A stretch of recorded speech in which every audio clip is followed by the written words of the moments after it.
Dans cette vidéo, je vais t'expliquer comment j'ai fait x2 sur mon patrimoine en moins d'un an. Toutes les étapes, je vais te donner les 3 étapes que tu vas pouvoir suivre dès maintenant, juste après cette vidéo. Tu vas voir ces 3 étapes simples, mais que personne ne fait. Que ce soit dans mon entourage, mes proches, ma famille, mes amis, personne ne fait ces étapes-là. Alors que, bon, évidemment, je les éduque, mais c'est vraiment des étapes qui sont indispensables et qui, pour moi, si on est un minimum développé en matière de gestion financière, c'est obligé de faire ces étapes-là.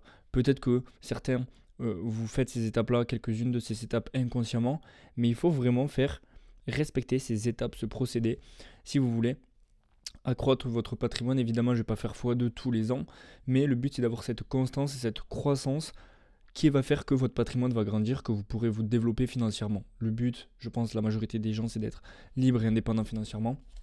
Donc moi, j'ai mis plusieurs choses en place pour euh, arriver justement à cette indépendance financière. Et donc, comment ça se traduit par A plus B? Il n'y a pas besoin d'avoir fait maths sup pour comprendre ça, que plus votre patrimoine va se développer, plus vous allez être libre et indépendant financièrement. Ok? Ça passe par là, c'est obligatoire. Donc, je vais vous donner les 3 étapes dans cette vidéo. Alors ça, c'est pas mon patrimoine, c'est les résultats que j'ai eu en bourse cette année. Je fais pas 42% tous les ans. C'était une plutôt bonne année.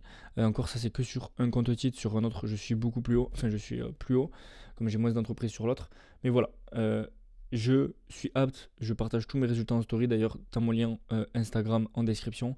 Je partage tous mes résultats en story tout le temps, donc tu vas voir 42% en bourse. Et c'est justement cette performance qui me permet de me développer mon patrimoine. Parce qu'aujourd'hui, si tu mets, et je pense que 80%, j'ai pas la stat exacte, mais 80% des personnes mettent sur leur livret A, par exemple, ok, si tu mets sur ton livret A aujourd'hui, tu as une croissance annuelle de 3%. C'est aussi simple que ça. Tu ne grossis pas plus que 3%. Évidemment, tu vas, en gros, tous tes revenus, alors admettons, on va le voir dans les étapes après, tes revenus, par exemple, le reste, tu le mets sur des livrets A, tu as une croissance annuelle de 3%. Alors que moi, rien que sur mes actions, je suis en croissance annuelle de 42%, c'est pas tous les ans. Mais pour te dire qu'il faut que tu aies le réflexe de faire ces étapes-là, c'est pas en faisant 3% par an que tu vas être libre financièrement. Ok, ça c'est vraiment important à comprendre. Donc la première étape que tu vas pouvoir suivre, c'est de définir ta situation. Le but, c'est encore une fois, quand on parle de gestion financière, d'investissement, etc., c'est quelque chose de personnel. Ok, c'est pas la stratégie que j'utilise moi, c'est pas forcément la même que tu vas adapter. Mon agressivité, mon appétence au risque, c'est pas la même que toi. C'est encore une fois quelque chose de personnel. C'est pour ça que chacun a un banquier. Alors le banquier, moi qui ai travaillé en banque, j'ai travaillé 1 an et demi en banque. Toutes ces questions-là, c'est survolé, d'accord? Il n'y a pas du tout l'initiation à l'investissement, il n'y a pas du tout l'initiation. Évidemment, eux, ils vous incitent à poser sur des livrets, etc. Tout ce qui est appétence au risque, on le voit à travers le questionnaire. Le questionnaire, je ne sais plus ce que c'est, le questionnaire. Il y a un questionnaire, en gros, quand vous voulez investir en bourse, vous, en banque, vous répondez à un questionnaire et ça vous met votre profil. Modéré, votre profil agressif, votre profil vraiment sécuritaire. Ok, ça, vous devez le faire vous-même, pas besoin d'aller chez le banquier. Je vais vous expliquer comment on va le faire dans cette vidéo. Ok, tu dois définir ta situation.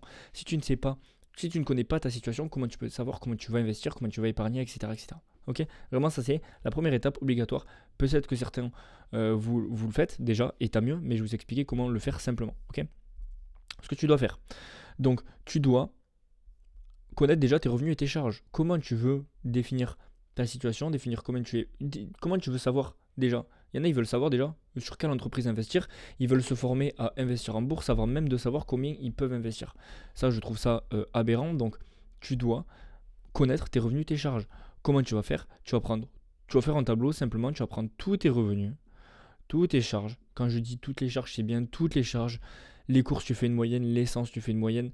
Tu fais une moyenne pour tes sorties, tu fais une moyenne pour ton budget vacances, tu fais une moyenne pour ton budget voiture, peu importe, je veux vraiment que tu aies toutes les charges. Parce qu'à la fin, ce qui va rester, c'est ta capacité d'investissement, ce que tu vas être prêt à investir chaque mois. Tu auras exclu, donc dans les charges, tout ce qui est imprévu, tout ce qui est vacances, tout ce qui est loyer, tout ce qui est électricité, tout ce qui est essence, tout ce qui est bouffe, tout ce qui est loisir, tout, ok? Et tes revenus, tu as tes revenus. Et à la fin, ce qui va te rester, ça va être ton reste pour investir. On va voir le montant exact en euros que tu es prêt à investir chaque mois. Et il nous faut ce montant-là. Si tu n'as pas ce montant-là, tu ne peux pas savoir combien investir. Parce que si tu peux investir que 200 euros par mois, Enfin que c'est déjà bien, hein. Attention, c'est déjà très bien. Encore une fois, dans ce genre de vidéo, je fais pas de jugement, je fais pas de trucs, chacun a sa situation. Il y en a qui vont avoir 50 euros de reste, il y en a qui vont avoir 500 euros. Moi personnellement, je peux investir beaucoup plus parce que déjà c'est entre guillemets ce que je fais.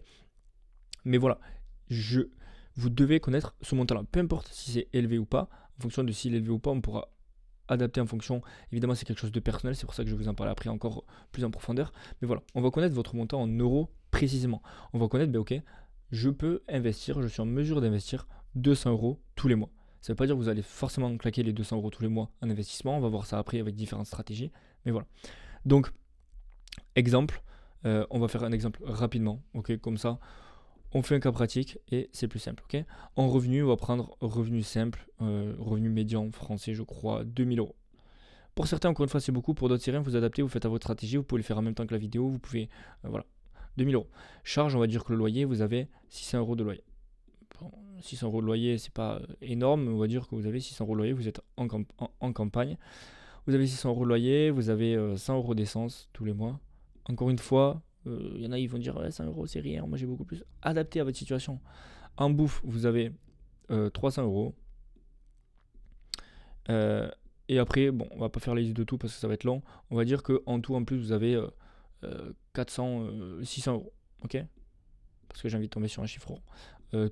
600 euros, c'est tout ce qui est imprévu de voiture, voyage, etc., etc. Votre reste, capacité d'investissement pure et dure, elle est de. Évidemment, si vous avez des prêts, vous comptez les prêts, etc. Si vous avez d'autres revenus, vous comptez tout. Vous avez un reste de 500. Mais c'était. Bon, on va dire c'est 500 ici pour que ça fasse un chiffre rond. Mais je suis con quoi. Bon, bref, vous avez un reste de 500. Ok.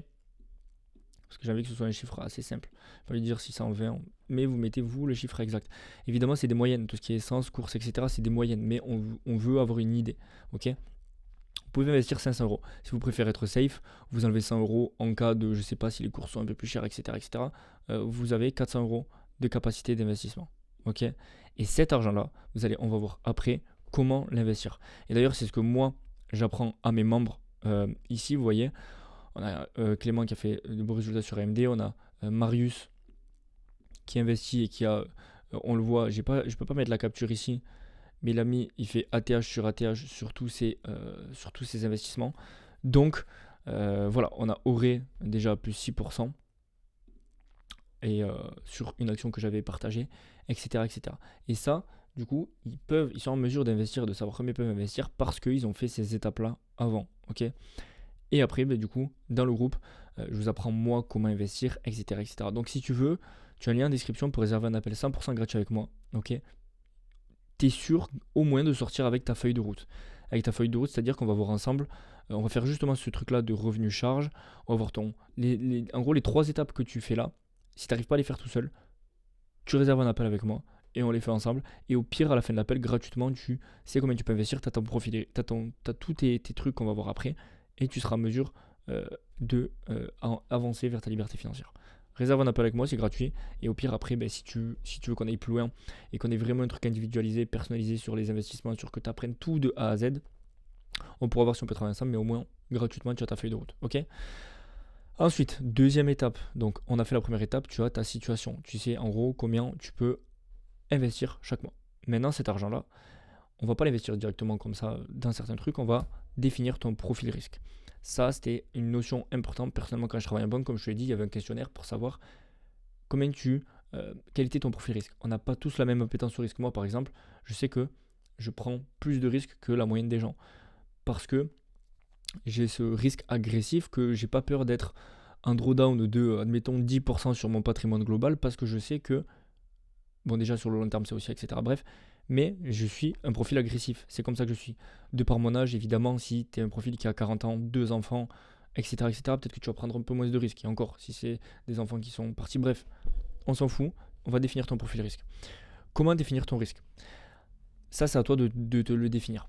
Comment tu peux, par exemple, te poser la question, comme je t'ai dit là, est-ce que tu es prêt à avoir, par exemple, moins 10% de plus-value, enfin de moins-value, sur ton patrimoine global, par exemple, ou sur ton compte titre. On va parler de compte titre parce que là, c'est vraiment spécialisé à l'investissement en bourse. Ok.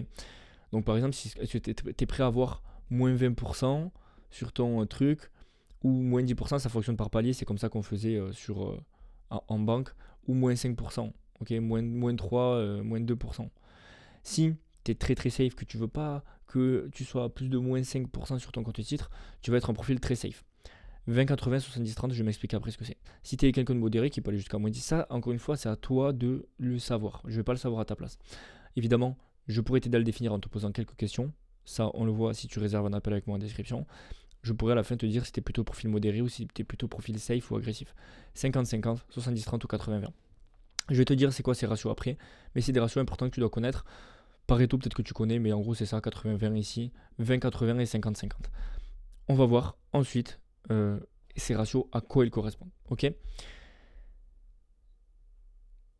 Ça, alors, troisième étape, du coup, pardon, j'ai sauté le truc de troisième étape. C'est pour ça que je ne comprenais pas. Donc, première étape, tu sais combien tu peux investir. Deuxième étape, tu as ton profil risque. Maintenant que tu sais combien tu peux investir chaque mois et, entre guillemets, à quel degré d'agressivité, mais du coup, on va pouvoir définir ta stratégie d'investissement. Alors, là, on va parler de ta stratégie d'investissement dans la poche bourse de ton patrimoine. Moi, je suis, entre guillemets, spécialisé dans l'investissement en bourse, investissement à long terme. Je fais de l'investissement crypto, mais j'en parle pas trop. En gros, en bourse. Tu as une poche bourse. En fait, ce qu'il faut que tu vois, c'est que ton patrimoine, c'est une grosse poche, un gros truc. Et dans ce gros truc, tu as par exemple une poche liquidité, livret, poche de sécurité. Tu dois avoir obligatoirement une poche de sécurité. Ça, d'ailleurs, on peut le faire aussi en appel. Tu dois avoir une poche de sécurité. On dit que c'est entre 3 et 6 mois de dépenses. Tu peux avoir une poche immobilier, si tu as une maison, si tu as un appart, etc. Et nous, on va se focus sur cette poche bourse-là. Ok. Quand je te parle de degré d'agressivité, c'est par rapport à l'investissement en bourse. Je ne te parle pas d'immobilier, moi je ne connais pas l'immobilier, je ne vais pas parler de trucs que je ne connais pas. Je te parle de ton profil risque en bourse. Ok. Donc on a combien tu peux investir au global. Évidemment, si par exemple tu as 400 euros, comme on l'a vu, d'investissement, c'est 400 euros qui te reste d'investissement pour investir en bourse. Parce que si tu as par exemple des prêts, que tu fais de l'immobilier, si l'argent que tu sors, que tu veux mettre 100 euros sur les livrets, c'est compris entre guillemets dans tes charges. Quand j'appelle charge, c'est vraiment à la fin, on veut ce que tu puisses investir en bourse. Donc, si tu veux mettre 100 euros de côté tous les mois sur ton livret, tu peux le faire. Encore une fois, ça va dépendre aussi de ton profil risque. Moi, personnellement, tous les mois, je mets plus sur mes livrets parce que j'ai aussi un profil risque. Ça dépend, c'est avec. Ça, on le verra en appel si tu réserves un appel avec moi. Si tu es vraiment un profil safe, en fonction de ce qui te reste tous les mois, ben on peut diviser, on peut se dire, ok, mais tu mets, comme tu es quelqu'un de plutôt safe, tu mets 200 euros sur des livrets et 200 euros. C'est vraiment ce processus-là qu'il faut avoir en bourse. Et ces 200 euros, comme on a vu, comme tu es quelqu'un par exemple de profil safe, on va passer au 80-20. Qu'est-ce que c'est? Ça veut dire que tu vas garder donc 20% ici en stock picking pour des actions en one shot entre guillemets. Donc il va faire 40 euros par mois. Et 80, on peut même passer sur du 70-30 pour avoir une. C'est 70-30 ou 80-20, mais on va plutôt faire ça. Pour avoir 60 euros d'investissement sur du stock picking. Et 70% sur du DCA. Pourquoi? Parce que c'est quand même moins risqué le DCA. Donc tu auras 140 euros en DCA tous les mois. Et ça, c'est vraiment un travail que tu dois faire. En fonction de ton reste, de ton profil risque, tu vas du coup savoir combien tu veux épargner sur tes livrets, sur des trucs vraiment safe. Et tu as ta poche bourse. Suite à ça, avec ton profil risque, tu peux savoir combien tu mets en DCA. Et c'est comme ça que j'expliquais. Les ratios que je te donnais là, en fait, c'est les ratios DCA stock picking. Ici, c'est stock picking DCA, plutôt 70-30 parce qu'il faut quand même avoir un minimum. Ici, c'est bon, c'est inversé, tu as compris. Là, c'est 50% stock picking, 50% DCA. 70% stock picking, 30% DCA. Ok. Pourquoi plus en DCA quand tu es, par exemple, quelqu'un de modéré? Parce que le DCA, tu vas te lisser. En fait, le DCA, c'est dollar cost averaging. Donc, tu vas investir un petit peu tous les mois. Par exemple, si tu as 140 euros d'investissement, on va passer de cet exemple-là. Ok, c'est cet exemple qui nous suit depuis le départ. Comme ça fait un cas pratique. On a vu que donc tu avais 140 euros en DCA ici, 60 euros en stock picking. Donc on va dire comme ça. DCA, tu vas investir 140 euros par mois. Pourquoi? Quand tu as quelqu'un de safe, c'est bien d'avoir du DCA parce que ça va lisser. Par exemple, si le cours de bourse il perd, je sais pas moi, évidemment, on va choisir quelques actions. Je peux te donner quelques exemples d'actions, mais ça on va le définir. Moi, j'ai des actions précises que je DCA parce que pour moi, c'est des must-have. Et donc, par exemple, tu t'en fous de regarder où est-ce que le cours de la bourse truc. Tu vas acheter un peu tous les mois automatiquement. Et après, si ça monte, tu auras un prix moyen ici. Ok.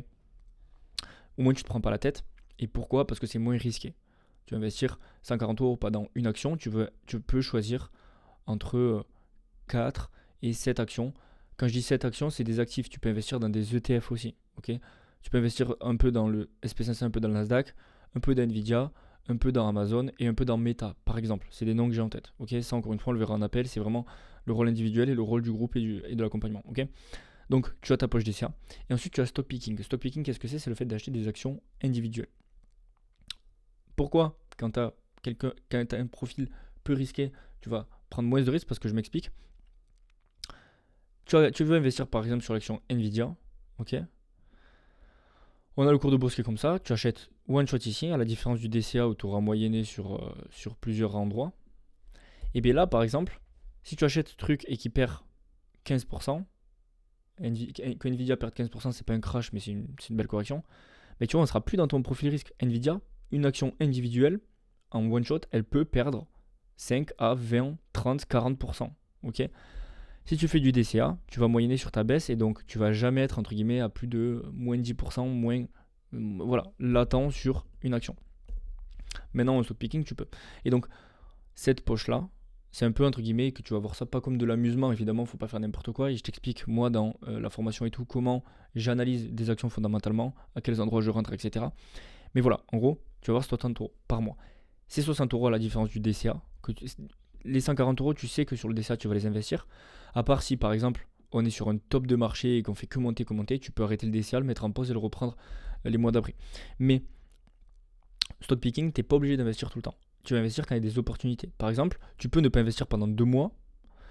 Du coup, tu auras 120 euros dans ta poche stock picking, sur Trade Republic qui rémunère le compte en attente de liquidité. Donc tu peux mettre sur ton Trade Republic que tu vas déployer quand tu auras des opportunités. Tu estimes que Nvidia c'est une bonne opportunité techniquement, fondamentalement, etc. J'en parle, réserve un appel avec moi. Et donc tu vas déployer cette poche-là. Cette poche-là, tu vas encore une fois faire, tu vois vraiment c'est un rôle d'entonnoir. Tu as ton patrimoine, tu as l'entonnoir sur ta poche bourse, tu as l'entonnoir sur ta poche stock picking, et ta poche stock picking, tu vas faire un entonnoir. Tu vas pas mettre tes 120 euros sur Nvidia. Tu vas répartir en fonction, ça j'en parle vraiment en détail dans la formation, j'ai pas le temps d'en parler là, mais tu vas répartir, il y a énormément de valeur, je pense que tu t'en rends compte, j'espère que tu prends des notes. Tu vas répartir entre différents secteurs. Par exemple, tu vas, si tu es par exemple, je sais pas moi, tu vas prendre 40% de la tech, 10% IA, 20% santé, etc., etc. Tu vois, c'est ce rôle d'entonnoir. Tu veux pas être exposé que sur un seul secteur, parce que si le secteur dans lequel tu investis se boite, tu veux quand même lisser un peu, mais tu veux pas non plus avoir 36 000 lignes. Il faut avoir entre 10 et 20 lignes maximum dans ton compte titre, parce que si tu as beaucoup trop de lignes, au final, c'est pas pertinent. Tu vas être lissé, et donc nous, ce qu'on veut, c'est choisir les bonnes actions qui vont faire la bonne performance. Et c'est ce qui me permet, moi, de faire... j'ai fait 40% cette année, l'année dernière, j'ai fait 35%, il me semble. Et ça fait 2 ans et demi que j'investis. Et l'année d'avant, j'avais fait quoi? J'avais investi en milieu d'année, j'avais fait 10-15%. Donc voilà, ce qui surpasse largement ton livret et ce qui me permet d'avoir un patrimoine qui s'accroît tout le temps. Et donc, parce que j'ai mis en place ces stratégies-là, je sais moi, mes revenus, mes charges, je sais combien j'investis, je connais mon profil risque. J'ai ma poche stock picking, j'ai ma poche DCA. DCA, ça investit tout seul. Ma poche stock picking, j'investis qu'il y a des bonnes opportunités. Vraiment, tu vois, je parle vite, mais ça doit être vraiment ce schéma qui doit être clair dans ta tête. Et donc, tu vas déployer, par exemple, ok, tu veux que 20% de ta poche globale soit sur Nvidia, de ta poche stock picking, et donc, tu vas mettre 20%, tu vas mettre 24 euros sur Nvidia, quand il y aura une bonne opportunité. Tu peux aussi diviser par 2, c'est-à-dire te laisser 2 entrées, entre guillemets, c'est-à-dire même si c'est sur du stock picking, tu peux avoir 2 cartouches entre guillemets. Une cartouche là, et comme ça, si ça rebaisse, une autre cartouche. Mais on ne veut pas non plus faire du DCA. Okay, évidemment, si tu as des montants entre guillemets aussi petits, si tu as 400 euros à investir par mois et que du coup, tu as un profil, tu veux mettre 200 euros, du coup, tu vois, comme si tu as un profil safe, forcément, ça va se réduire. Et on en revient à la logique de, comme dans l'exemple qu'on a pris, on a un profil safe, mais ça veut dire que c'est normal que tu n'aies pas beaucoup à investir en bourse, en stock picking à la fin. C'est logique. Si dans ta tête tu as un profil safe et qu'à la fin que tu te dis, à part si tu as des revenus de fou, mais admettons, dans notre cas, 400 euros à la fin de reste après toutes les charges et tout, si tu investis 300 euros en stock picking, c'est qu'il y a un problème. C'est que ça ne correspond pas à ton profil risque. C'est que peut-être qu'inconsciemment, tu as un profil risque un peu plus agressif, etc. Et donc, tu vas mettre par exemple, tu vas vouloir garder 20% pour Amazon Et donc tu vas être trucs, etc. Et à la fin, du coup, tu vas voir que il y a des variations, j'en parlerai dans une prochaine vidéo.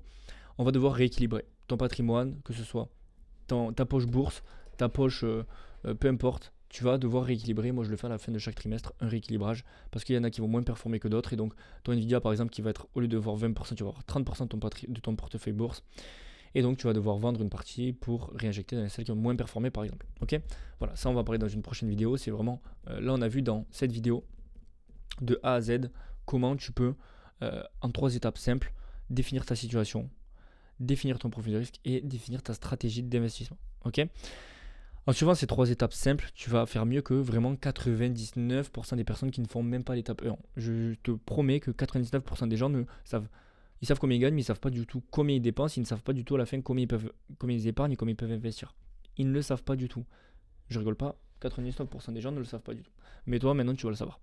Et donc, si tu veux vraiment qu'on mette ça en place, c'est gratuit, tu réserves un appel avec moi. Et si ensuite tu veux, après l'appel, bosser avec moi, parce qu'évidemment, je ne fais pas que des appels gratuits, j'ai un groupe et maintenant je mets en place un accompagnement vraiment individuel où je vais prendre que 1 à 2 personnes tous les 6 mois par exemple pour, c'est pas un truc vraiment cher par rapport à ce que je propose et par rapport au temps que ça va me prendre, mais je veux vraiment aider les gens à se développer et s'éduquer financièrement parce que c'est vraiment important. Et donc si on bosse ensemble, tu auras de A à Z et je t'accompagne de A à Z. On va faire ces 3 étapes là, mais ça c'est vraiment que le début. 3 étapes là, on va savoir combien tu vas investir, ta stratégie. Je vais te donner moi une liste d'entreprises que tu peux faire du DCA. Tu accèdes à mes alertes quand j'achète des actions. Tu as une formation où tu apprends comment analyser une action fondamentalement, techniquement, etc. Bref, tu as tout et tous mes outils de gestion de patrimoine. J'ai un tracker que j'utilise. Comment je fais moi, comment je m'organise, c'est-à-dire à la fin de chaque trimestre, comment je rééquilibre, etc. etc. Ok. Donc voilà, si tu veux, si tu es intéressé, tu as tous les liens en description. C'était Max, ça fait 21 minutes de vidéo. J'espère que vous avez appris pas mal de choses et on se dit à la prochaine. Ciao.